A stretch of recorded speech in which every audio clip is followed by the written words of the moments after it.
अपनी sports car में सारा सामान रखने के बाद मैंने उसे अंदर बैठने को कहा।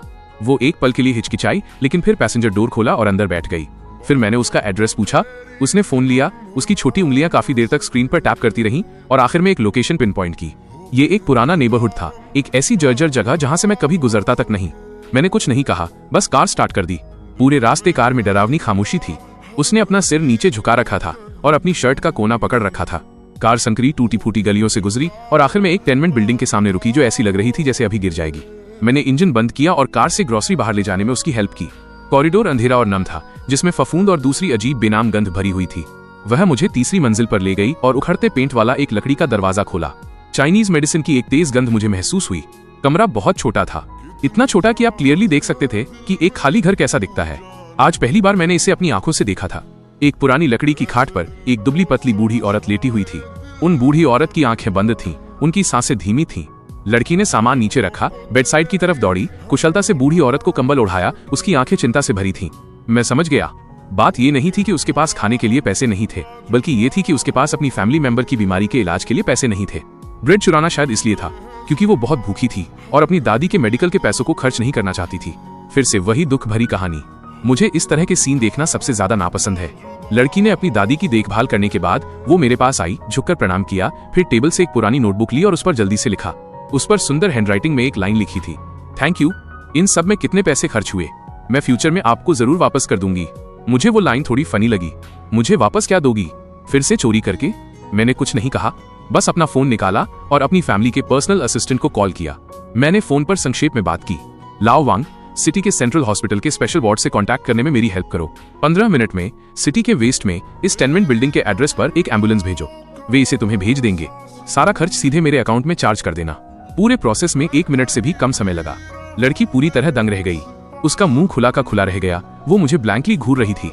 रोना भूल गई, लिखना भूल गई। मैं समझ सकता था उसके लिए जिस चीज का सपना देखने में उसे पूरी उम्र लग जाती, उसे मैंने एक सिंगल फोन कॉल से सॉल्व कर दिया था। मैंने उसके पैरों के पास पड़े लगेज बैग को हल्के से किक किया। तुम क्या स्पेसिंग आउट कर रही हो? अपना सामान पैक करो और हॉस्पिटल जाने के लिए तैयार हो जाओ। वो अपने ख्यालों से बाहर आई और तुरंत हड़बड़ी में पैकिंग करने लगी।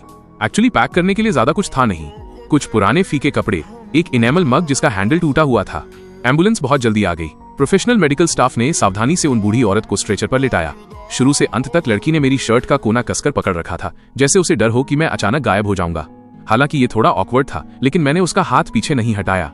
हॉस्पिटल में सब कुछ स्मूथली अरेंज हो गया। एक स्पेशल वार्ड जिसमें 24/7 नर्सिंग केयर थी। टॉप एक्सपर्ट्स की एक टीम ने तुरंत कंसल्टेशन शुरू कर दी।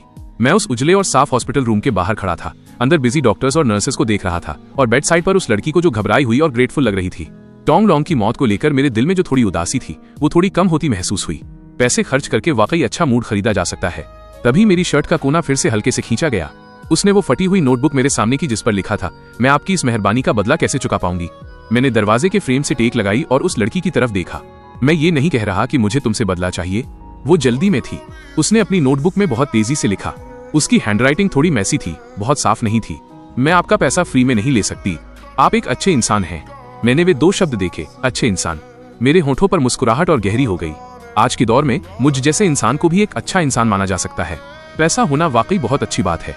मैंने उसे बीच में ही रोक दिया। पहली बात, मैं कोई अच्छा इंसान नहीं हूँ। दूसरी बात, मैं पहले ही कह चुका हूँ, मैं उस तरह का इंसान हूँ जिसे परेशानी से सबसे ज्यादा नफरत है। तुम्हारा यहाँ मेरे साथ बहस करना मुझे परेशानी दे रहा है, समझी? वो मेरे इस ट्विस्टेड लॉजिक से थोड़ी हैरान थी। वो मुझे ब्लैंकली घूरती रही, समझ नहीं पा रही थी कि क्या जवाब दे। मैंने उसके एक्सप्रेशन को देखा और आह भरी। मैं उसके पास गया। अब और बकवास नहीं। मैंने उसके हाथ से नोटबुक और पेन लिया और नोटबुक में लिखा, बस इसे ऐसे समझो कि मैं एडवांस में एक इंश्योरेंस पॉलिसी खरीद रहा हूँ। तुम मन लगाकर पढ़ाई करो, फ्यूचर में एक अच्छी यूनिवर्सिटी में एडमिशन लो, ताकि अगर कभी मेरे बुरे दिन आए और मैं सड़कों पर भीख मांग रहा हूँ तो बस मुझे 1 कटोरी चावल देना याद रखना। लिखने के बाद मैंने नोटबुक वापस उसके हाथों में थमा दी। वह नोटबुक के शब्दों को देखकर काफी देर तक दंग रह गई। फिर उसने ऊपर देखा। उसकी आंखें झरने के पानी जैसी साफ थीं। आखिरकार आंसू निकल ही आए।